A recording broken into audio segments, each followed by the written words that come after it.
Abi lan. Así.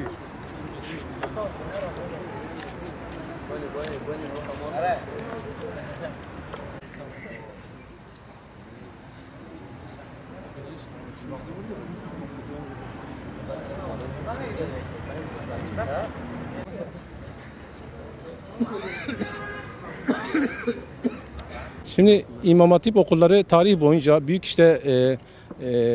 darbelerle beraber büyük sıkıntılar yaşandı. En büyük sıkıntı Cumhuriyet döneminde yaşandı.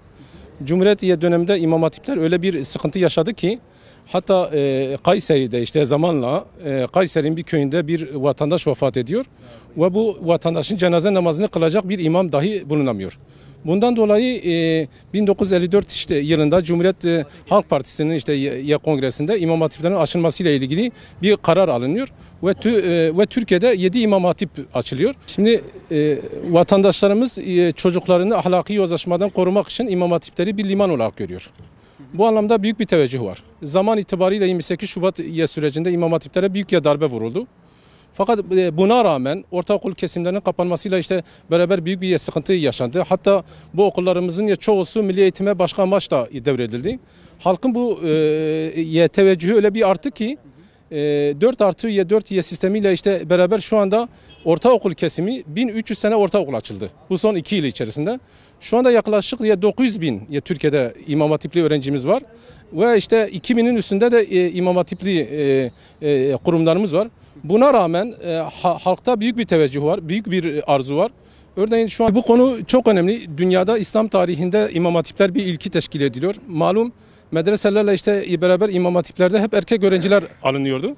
Bu erkek öğrencilerle beraber fıkıh, şeriat ve akaid derslerini kurumsal anlamda erkek öğrenciler alınıyordu. Dünyada ilk teşkil ediyor Türkiye'deki bu eğitim kurumu, İmam Hatipler kurumu. Özellikle kız çocuklarının fıkıh, şeriat ki onlar için en önemli temel hayatın temel merkezi olan onlardır. Fıkıh, şeriatı bilmesi gereken onlardır.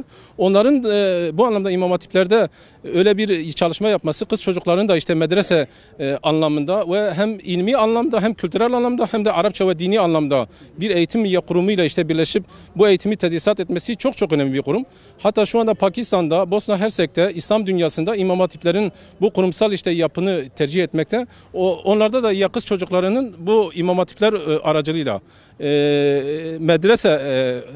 medrese hem ilmi anlamda bir okullaşma çalışması yapmaktadır. Ben şunu söyleyeyim, velilerimiz İmam Hatiplerini çocuklarını göndermelerini çok istiyorum. Çünkü İmam Hatipler ahlaki yozlaşma anlamında çocuklarının bir kurtuluş limanı olarak veliler görmekte.